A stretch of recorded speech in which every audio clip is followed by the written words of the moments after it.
Well, good morning, gorgeous. How are you? I hope that you're feeling amazing after yesterday. Was yesterday an amazing day for you? I need to know. Okay. Funny thought was on my mind this morning. I woke up, I'm feeling good. I'm feeling good. And it made me think about, well, not feeling good. I know. Okay, this is starting off kind of weird, but stay with me here. Stay with me.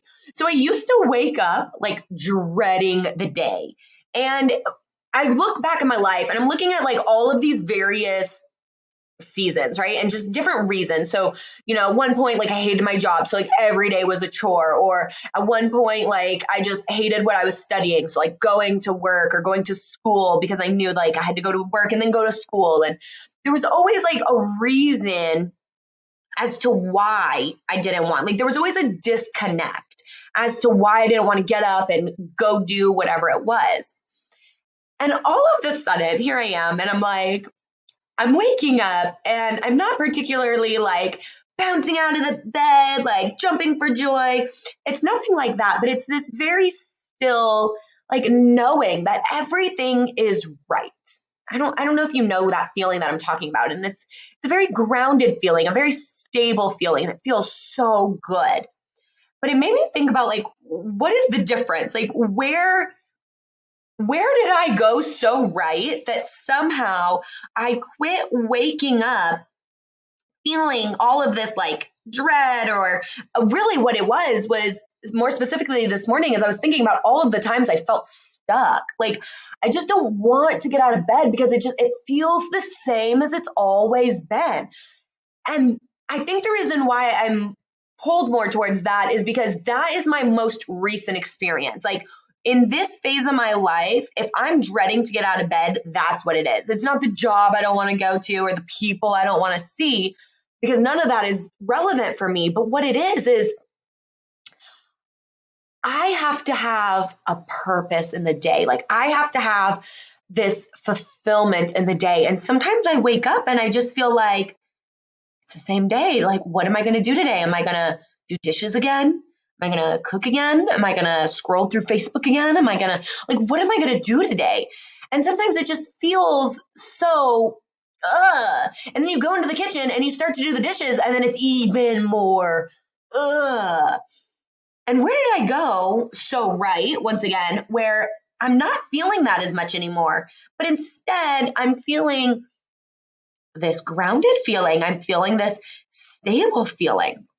So I just kind of wanted to unpack that with you today. And I just wanted to talk about that. And I don't have this like amazingly big divine insight.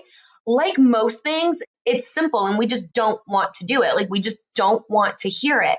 But the truth is I just started looking for the things that I wanted. And I started fully accepting responsibility where it's a responsibility needed to be accepted, and not accepting responsibility where responsibility didn't need to be accepted. So, for example, on a Sunday, I was upset because I needed to do the dishes yet again. And I was like, pause, wait, no. Husband, this is a way that you could support me. I don't want to do the dishes yet again. All of the dishes in the sink are dirty because I don't want to unload that dishwasher. I left, took a shower, came back, the dishes were unloaded and reloaded, and the whole kitchen was clean, like wiped down. I mean, like my husband is super OCD, so if he gets in there, he does the whole thing anyways. So it was amazing. And honestly, I didn't think that part through. I was just saying unload the dishwasher because I don't want to do it. I will reload before I cook, but just unload it. We get to be supported though, and I think a lot of times we forget that. I think that's another part of it, is where that guilt comes in and feeling stuck, like I have to do all of these things because it's such an obligation to do those things. So when I released that obligation, was like, no, I'm not the only one making dirty dishes. Like I'm not the only one that needs to eat, for example. When I started releasing the obligations that really just weren't serving me, and I started owning the things that I wanted to own. Like I love to cook. I'm going to cook a certain amount of days a week. I usually cook at least 5 days a week, if we're being honest. That's great. But if I don't feel like cooking, I should not feel bad or guilty about that.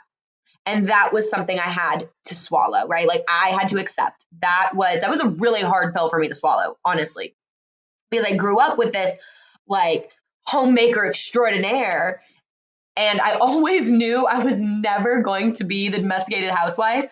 So the story goes that I was never going to get married and I was never going to have kids. And it was simply because I didn't see a marriage going the way that I needed it to go. Thank God I was very upfront and honest with my husband, and he knows that. So it's fine. And we just celebrated 4 years of marriage. October 16th, 2020 was 4 years of marriage. So very exciting. Thank you. Yes, I am so pleased, so thrilled. But, anyways, just saying that this was a thought that was on my mind, and I just wanted to unpack with you. And I guess I wanted to really give you permission to do what you need to do, to release the obligations that are no longer serving you, to really dive in and take ownership where you want to take ownership, where you need to take ownership. Like if you're running a business, for example, yeah, you're going to have to do things that you don't want to do some days, like show up. But you know what? It's for the good of all. But at the same time, if there's like a partner that is just absolutely sucking the life out of you, maybe it's time we cut ties. So I'm going to leave you with that. That's my final say here. Go through today looking for the things that make you feel good. That's what I started doing. I started looking for what I like to do. I started looking for what worked for me, and I found things that worked. I found that listening to podcasts while doing the dishes works for me. I found that planning my grocery list and having a complete meal releases so much anxiety before I go to the grocery store. It works for me. So figure out what works for you, make those adjustments, but don't allow yourself to play small anymore in your own life. Don't hold on to the excuse of it's just another Monday, right? It's manic Monday feeling, right? Did anybody else love the Bengals? No. If you don't love the Bengals, like who are you? Okay, so love every single day, though. Don't feel like it's just another manic Monday every single day of your life. Go back to the weekend, have fun, start creating this life, start looking for the things that bring you joy and really just light you up every single day. That's what I want to encourage you to do today. All right, so I'll talk to you tomorrow morning. I hope you have a wonderful day. Bye now.